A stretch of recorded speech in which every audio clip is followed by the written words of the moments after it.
अर्पिता आणि समीरमुळे होणार का एक मोठा अपशगुन?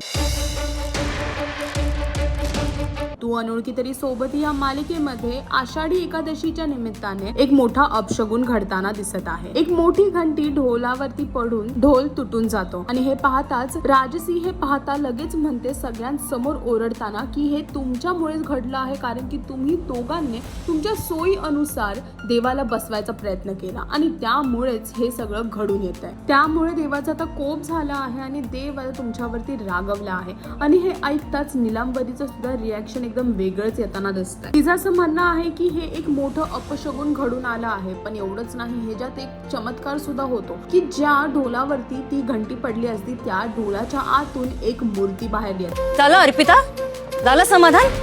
काय समीर, अर्पिता, झालं का तुमचं समाधान? तुम्ही ना तुमच्या सोयीनुसार देव बसवला ना, म्हणून देवाचा कोप झालाय, आता रागवलाय तो तुमच्या आगाऊपणावर। आणि हे ना तुमच्या इमॉरॅलिटीला दिलेलं उत्तर आहे देवाने।